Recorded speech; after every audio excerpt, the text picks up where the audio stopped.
Hey, welcome back to my channel. We're back to the Friday the 13th series after taking a little bit of a break, doing top 10 of the year, top 5 horror movies of the year, and top 10 and top 10 of the horror movies and movies of the last decade, which were really fun to do, which I'm thinking about going back and doing the 2000s, 2010, doing the 90s and the 80s. I just think it's fun to go back and look and see what was released, what year, what movies I really, really like, what movies I didn't like, although it's more fun to see the ones you do like. But I think I'm going to do that in the near future. It seems like a fun thing to do. But we're talking about Friday the 13th 3D here. After part 2, which made money but wasn't quite as profitable as the first one, Paramount was looking for kind of like something to regain excitement from the masses for Friday the 13th. Well, 3D made a resurgence in the early 80s, and this is right around that time because we had Friday the 13th 3D, Jaws 3D, which I already reviewed, which is a terrible movie in a fun way, and Amityville 3D. And I'm sure there was other ones, but those are the ones I always remember about and around this time that came out in 3D. And they were given a little bit more money than they usually were, $2.3 million, because they needed the extra money for the 3D. And I also read that Paramount, when they were going to release the film, had to spend an extra $8 to $10 million to retrofit some of the theater chains with new lenses and new screens so they could project it in 3D. Which is a nice, for a Friday the 13th movie, it's a hefty investment at that time. It doesn't seem like, today it seems like peanuts for a movie. But back then, that was a lot of money, especially to be spent on this franchise. But anyway, Steve Miner was back behind the camera with the success of part 2. He was on board to do part 3. We had some new actors. New Jason. Richard Brooker came in to play Jason. And he's a good Jason. He is. He's good. Anybody from part 3 after, besides part 5, is really good as Jason. Ted White in part 4 is great too. So there's no complaints there. Richard Brooker is a very effective Jason. And this is the movie where he gets his iconic hockey mask. So the Jason we all know and love today got created in this movie, because this is the movie he got the mask. I didn't mind the bag head, but it was nice that they gave him a more iconic look going forward. Because the bag looked good for one movie, but to take it any further was, So they definitely made the right decision there. Even though how they decided on the hockey mask is stuff of legend because everybody wants to take credit for it, but they ended up on the hockey mask, and who cares who came up with it because it was a cool look. Dana Kimball plays our final girl, Chris. I'm only going to name a couple actors because I only know a couple other names. And Larry Zerner plays Shelley, kind of like the class clown guy. Likes to joke around, likes to juggle, bring practical jokes with him. That's kind of his thing. He's kind of like the dorky guy who can't get a girl, even though he wants to get a girl, but he can't. Chris is going her family has a cabin on Crystal Lake. And her friends are in a van, one of those 80s passenger vans, and they're going to the lake to party and hang out for the weekend. We have our resident stoners in there, and our jock, and, just a typical check all the boxes of each kind of, get the stoner or the sexy girl, the girl next door, which is our main final girl. She's like a girl next door, kind of. That's kind of what our final girl is in this movie. And funny enough, this movie, timeline-wise, kind of takes place the day after part 2. So, really, this movie kind of takes place on Saturday the 14th. Which, if you've never seen it, there is a spoof movie. It was made back in the 80s called Saturday the 14th, which I have seen, but it's been forever, and I don't remember much about it. But it's definitely like a horror spoof movie called Saturday the 14th. If you've never seen it, it's available. You can find it somewhere. I know there was a Blu-ray on Amazon, but I'm sure it's on one of the streaming services if you're curious. I don't remember much about that movie, so I can't say if it's good either way. It's been forever. But there is a movie called Saturday the 14th if you're curious. So they get to the lake. They get settled in. And immediately, her ex-boyfriend or ex-guy she had a crush on is there, Paul.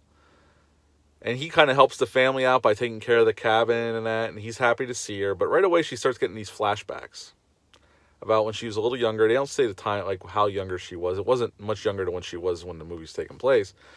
But she's in the woods by herself, and somebody's following her. And as the visions go on through the movie, or her remembering flashbacks, it was Jason. They never say this, but they said, doing some research, that there was a point in the script where they were going to where Jason raped her.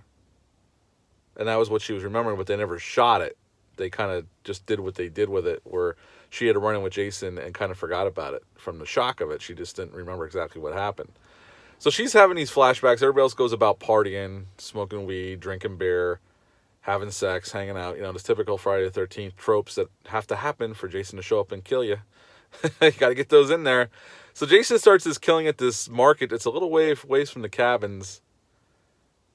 And this market's been there for a while, so it's kind of just in there. Why would Jason go out to this market and kill these two rednecks that run it? I have no idea. It doesn't make much sense, but it's Friday the 13th. It doesn't have to make sense. You just want to see people get slaughtered and see them kill Jason at the end. That's pretty much why you go to these movies. It's a formulaic movie, and you stick to it, and that's what they did. But the problem is, 3D, especially back in the 80s, and any of those 3D movies I listed off, be it Jaws 3D, Amityville 3D, or this movie, if you watch it in 2D, it looks like shit. When they're sticking something at the screen, they linger on it. It looks awful. But that was 3D in the 80s. It's not like 3D now, although I'm not a big fan of 3D. But I would love to see this movie in 3D into movie theaters. If I'd ever get a chance to, I'd like to do that. But anyway, so Jason starts killing people, stalking and slashing people in interesting and creative ways. Because Jason's a creative guy, right? Absolutely. And then we have where he finally gets the mask. This one girl that's on the trip that Shelley likes a lot. He has a wetsuit on, and he has like a harpoon gun in his hand, and has the hockey mask, the iconic hockey mask, which we didn't know was going to be iconic in this movie until later on. And he pops out of the lake and scares the shit out of her, like he's a killer. And she gives him this speech about, you don't have to be such a dick to get girls. And he kind of gets sad and trounces off to be by himself. And they don't show Jason killing Shelley. Later on, he pops out with his throat slit. But Jason gets his mask, and he starts walking towards the lake, and the girl's sitting on the dock, and she sees him, and she thinks it's Shelley, and she starts, come on, Shelley, I'm not going to fall for that again. And it's not Shelley, it's Jason. And he shoots the harpoon gun at her, and it goes right in her eye. Which is a cool shot at first, but again, it's 3D, and they linger on the shot. So the longer they linger on it, the more the makeup looks fake. There's another part later on where he crushes Paul's head. He has his head between his hands, and he's crushing him, and his head starts breaking and kind of folding in a little bit, and his eyeball pops out. The problem is with the 3D, they linger on it so much, it looks immediately, after the longer they linger on it, the head looks fake, and you can see the eyeballs on a monofilament line coming towards the camera. Now, I don't know, I've only watched this in Blu-ray for the last how many years, and I used to have it on VHS tape, so I don't remember if you could see the monofilament line on a VHS transfer, because everything's in high def now, but it's very obvious on the high def transfer. But as we go along, Jason's killing everybody. Everybody's dead but him and Chris, and they end up in the barn with a confrontation, cat and mouse, and then Chris buries an axe in his head. And then they kind of recreate the ending of part one.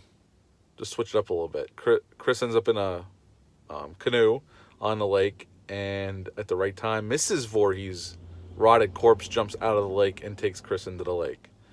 And then it fades to white, and then it comes back up, and she's in the back of a police car laughing hysterically, and the cops take her away. And that's the movie, folks.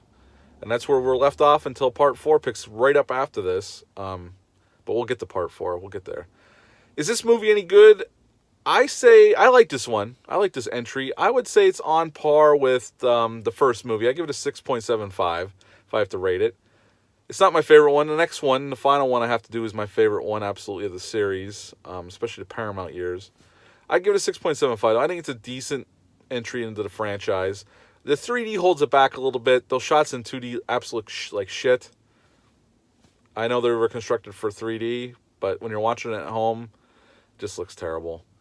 But overall, it's a fun enough. The characters aren't the worst. They're pretty good. The actors do okay. I mean, they're all young actors. Apparently, they would hire the cheapest actors they could get that were, young and upcoming. So that's what they would get for these movies. And you get varying degrees of, better acting than some of the other ones. But it's not bad.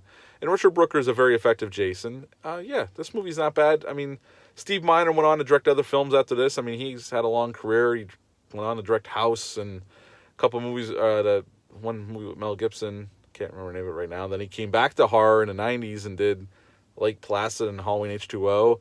So he's done TV and that. So he's had a long career out of this. So yeah, Friday 13th Part 3D, I gave it a 6.75. That's it for this one. We have one more to go in the Friday 13th franchise. And then I think I'll do an overall ranking video of them all. And that's about it. If you like this video, hit the thumbs up. Hit the subscribe button. Join me here on this channel and hang out with me. And I'll be back soon. Thanks. Have a great day. Bye.